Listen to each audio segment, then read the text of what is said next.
ونبينا ومولانا محمد صلاة دائمة مقبولة تؤدي بها عنا حقه العظيم.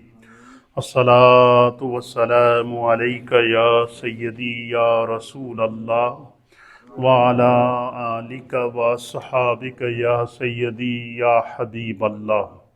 الصلاة والسلام عليك يا سيدي يا رسول الله وعلى آلك وصحابك يا سيدي يا رحمة للعالمين.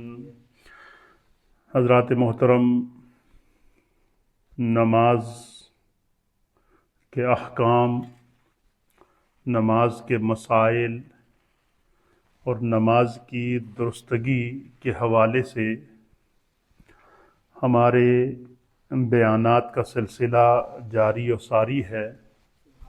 اللہ رب العالمین ہمیں روزمرہ کی 5 وقتہ نماز کو اس کے تمام احکام، سنن، واجبات کے مطابق ادا کرنے کی توفیق اور ہمت عطا فرمائے.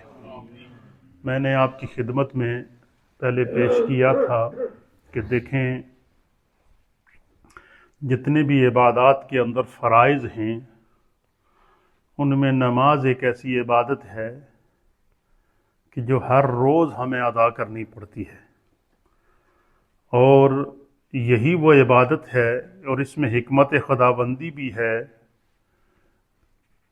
کہ اللہ تعالیٰ کی منشا، اس کی مرضی اور اس کی رضا یہ ہے کہ جب بندہ مومن 5 وقت کی نماز کا پابند ہو جائے گا تو اس کی بخشش یقینی ہو جائے گی.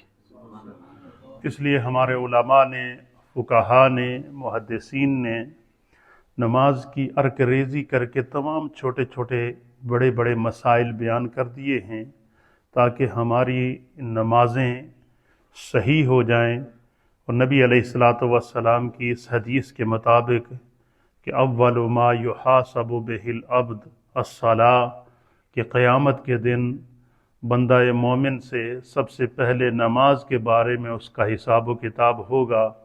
حضور نے فرمایا جے اس کی نماز صحیح نکلی تو اس کے سارے اعمال کا دار و مدار بھی اسی کے مطابق ہوگا.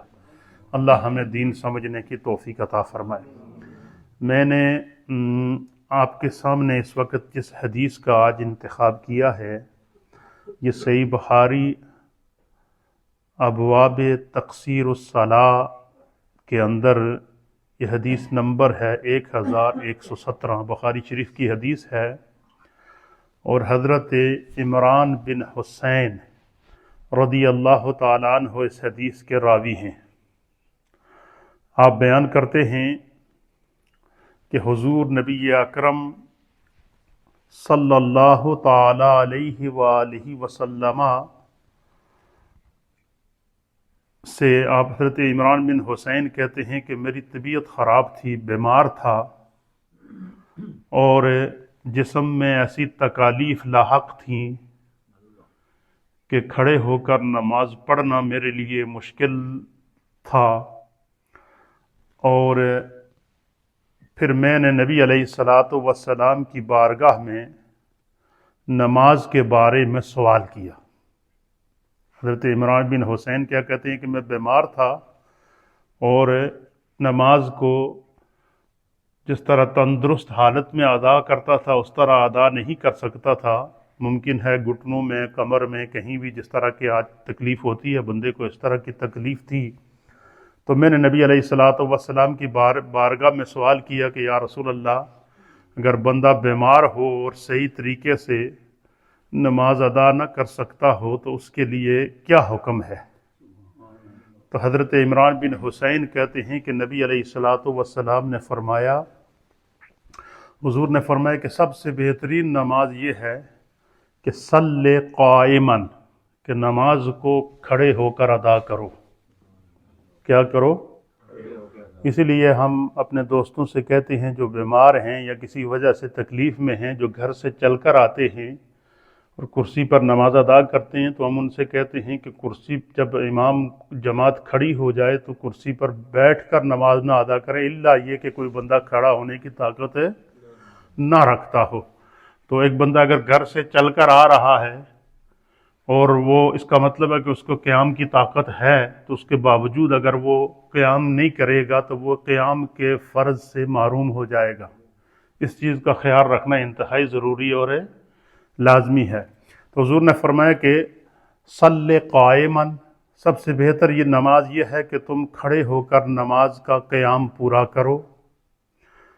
فَإِن لَمْ تَسْتَطِعْ، فرمایا کہ اگر تم، حضرت عمران بن حسین کہتے ہیں کہ نبی علیہ السلام نے پھر مجھے مخاطب کر کے فرمایا کہ فَإِن لَمْ تَسْتَطِعْ، اگر تم کھڑے ہو کر نماز پڑھنے کی طاقت نہیں رکھتے، کھڑے ہو کر نماز پڑھنے کی طاقت نہیں رکھتے، فَقَاعِدًا، تو بیٹھ کر نماز پڑھو۔ اس میں یہ نہیں لکھا ہوا کہ کرسی پر بیٹھ کر نماز پڑھو، تو بیٹھ کر نماز پڑھو۔ یہ میں آگے مسئلہ تفصیل سے بیان کروں گا تو آپ کی سمجھ میں آ جائے گا کہ اگر کھڑے ہو کر نماز ادا نہیں کر سکتے تو کیا کرو؟ بیٹھ کر نماز ادا کرو۔ فَإِن لَمْ تَسْتَطِعْ، اور اگر بیٹھ کر بھی نماز ادا کرنے کی تمہیں طاقت نہیں ہے، فَعَلَى جَنْبٍ، تو پھر لیٹ کر نماز ادا کرو اشارے کے ساتھ۔ حضور علیہ نبینا، حدیث کے اندر آتا ہے کہ نبی علیہ الصلوۃ والسلام کی بیماری کے آخری ایام میں جب آپ تشریف لائے، اور ان دنوں میں آپ کی علالت اتنی طویل ہو گئی کہ پھر نبی علیہ الصلوۃ والسلام نے ایام بیماری کے اندر ارشاد فرمایا کہ حضرت ابو بکر سے کہیں کہ فَلْيُصَلِّ بِالنَّاسِ، کہ ابو بکر سے کہیں کہ وہ لوگوں کو نماز پڑھائیں۔ پھر ایک حضرت ابو بکر صدیق نے نبی علیہ الصلوۃ والسلام کی بیماری کے عالم میں تقریباً 17 نمازیں پڑھائی ہیں۔ کتنی؟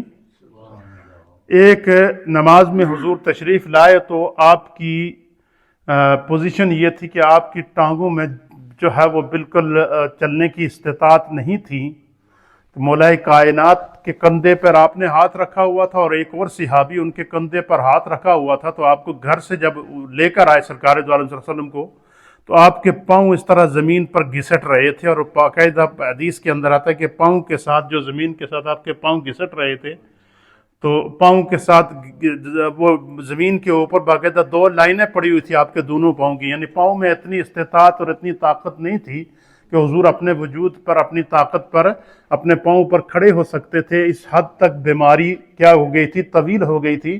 تو ایک کندھے پر آپ نے حضرت مولا کائنات کے کندھے پر ایک ہاتھ رکھا ہوا تھا، اور ایک ہاتھ ایک اور صحابی کے کندھے پر رکھا ہوا تھا، تو وہ آپ کو نبی علیہ الصلوۃ والسلام کو لے کر آئے، اور حضور نبینا علیہ الصلوۃ والسلام نے زمین پر بیٹھ کر نماز ادا فرمائی۔ ایسے حالت میں بھی زمین پر کیا ہوئی؟ بیٹھ کر نماز ادا فرمائی۔ اب یہ اس حدیث کا جو میں نے آپ کے سامنے ترجمہ بیان کیا ہے کہ حضور علیہ السلام نے کیا فرمایا کہ نماز اگر تم نماز ادا کرتے ہو تو سب سے بہترین عمل کیا ہے کہ تم نماز میں، کہ میں نے آپ کے فرائض نماز میں بتایا تھا کہ نماز کے فرائض میں قیام کیا ہے؟ فرض ہے۔ نماز کے فرائض میں رکوع کیا ہے؟ فرض ہے۔ اور نماز کے فرائض میں سجدہ کیا ہے؟ فرض ہے۔ اگر مثلا ایک بندہ کرسی پر بیٹھ کر نماز ادا کرتا ہے تو وہ جو ان تمام فرائض میں، جو نماز کے 7 فرائض میں نے آپ کو بتائے تھے، آپ کو یاد ہوں گے، اور اگر نہیں یاد ہیں تو میرے پچھلے 2 بیان آپ یوٹیوب کے اوپر یا میری پیج کے اوپر یا مدینہ مسجد کے پیج کے اوپر موجود ہیں، اس کو بھی آپ لگا کر سن سکتے ہیں کہ نماز کے ان جو 7 فرائض ہیں، ان 7 فرائض میں جو سب سے افضل فرض ہے، کیا ہے؟ سب سے افضل فرض ہے جو نماز میں، جو اللہ اور اس کے رسول کے نزدیک سب سے محبوب فرض ہے، یعنی ہر ایک فرض کی اور ہر ایک رکن کی اپنی ایک کیفیت ہے، یعنی نماز کے تمام ارکان میں سے جو سب سے محبوب رکن ہے، جو خدا کو پسند ہے، وہ اللہ کی بارگاہ میں زمین پر سجدہ کرنا ہے۔ وہ کیا ہے؟ زمین پر سجدہ کرنا ہے۔ یہ بات ذہن میں رکھیے گا، اور کہ نماز کے ارکان میں، نماز کے فرائض میں سب سے محبوب فرض کیا ہے؟ زمین کے اوپر سجدہ کرنا۔ اور سجدہ بھی کیسے کرنا، میں نے آپ کو سجدے کا طریقہ بتایا تھا کہ سجدہ جسم کی 7 ہڈیوں کا زمین پر لگنا، یہ سجدہ ہے۔ اور وہ 7 ہڈیاں کیا ہیں؟ 2 پاؤں کی ہڈیاں، 2 گھٹنوں کی ہڈیاں، کتنی ہو گئیں؟ 4، 2 دونوں ہاتھوں کی ہڈیاں کتنی ہو گئی؟ 6، اور ایک یہ پیشانی کی ہڈی، یہ کتنی ہو گئی؟ ان 7 ہڈیوں کا زمین کے اوپر لگنا یہ سجدہ ہے۔ 7 جسم کی 7 ہڈیوں کا زمین کے ساتھ ٹچ ہونا یہ سجدہ کہلاتا ہے۔ اور نماز کے فرائض میں سے سب سے افضل فرض جو ہے وہ سجدہ ہے۔ اب اس حدیث کی شرح کے اندر فقہاء اکرام نے لکھا ہے کہ فرض، واجب اور سنت مؤکدہ یہ جو نمازیں ہیں ان کے اندر جو قیام ہے یہ قیام فرض ہے۔ کیا ہے؟ قیام کیا ہے؟ فرض ہے۔ فرمایا بغیر عذر کے بیٹھ کر نماز پڑھنا جائز نہیں ہے۔ یعنی ایک بندے کو کھڑے ہونے کی طاقت موجود ہے تو وہ اگر بغیر کسی بیماری کے، بغیر کسی عذر کے وہ بیٹھ کر نماز پڑھتا ہے تو اس کی نماز ہے، کیونکہ وہ اعلانیہ طور پر قیام کے فرض کو کیا کر رہا ہے؟ چھوڑ رہا ہے۔ ہاں، فرمایا کہ جو شخص بیماری کی وجہ سے کھڑے ہو کر نماز پڑھنے پر قادر نہ ہو تو وہ کیا کرے؟ فرمایا کہ کھڑے ہو کر نماز پڑھنے سے تکلیف ہوتی ہے اور مرض کے بڑھنے کا خدشہ ہوتا ہے، اور مرض بڑھ رہا ہے، جیسے بعض لوگ ہوتے ہیں جن کو چکر وغیرہ آ جاتا ہے، کسی کو چکر آ گیا تو وہ گر گیا، اور بعض وہ ہیں کہ جن کو اس طرح کی تکلیف ہے، جس طرح بعض لوگ ویل چیئر کے اوپر آتے ہیں، اس کا مطلب ہے کہ ان کو قیام کی طاقت نہیں ہے، تو پھر وہ فرمایا کہ وہ کیا کریں؟ وہ بیٹھ کر جو ہے وہ ان صورتوں میں نماز کو بیٹھ کر ادا کریں۔ اس میں بھی علماء اور فقہاء نے لکھا ہے کہ اگر وہ زمین پر بیٹھ کر نماز پڑھنے پہ طاقت رکھتا ہے، کیا ہے؟ یہ جو کرسی پہ ہم نماز پڑھتے ہیں نا، یہ آخری آپشن ہے، تو ہم سب آخری آپشن کو سب سے پہلے یوز کر لیتے ہیں۔ تو فرمایا کہ اگر بندہ بیٹھ کر نماز پڑھنے کی طاقت رکھتا ہے تو وہ زمین پر بیٹھ کر نماز پڑھے۔ اس کا کیا فائدہ ہوگا؟ اگر آپ کرسی پر نماز ادا کریں گے تو آپ جو ہے وہ سجدہ، جو 2 سجدے ہیں، سجدے میں آپ کا جسم کے 7 ہڈیاں تو زمین پر نہیں لگیں گی نا۔ ہاں، یہ الگ صورت ہے کہ بھائی وہ سجدہ کرنے کی طاقت نہیں رکھتا، تو اللہ تعالیٰ نے قرآن میں فرمایا کہ لا یکلف اللہ نفسا الا وسعها، اللہ تعالیٰ کسی بھی جان کو اس کی وسعت سے زیادہ تکلیف نہیں دیتا، وہ رحمان ہے، وہ رحیم ہے۔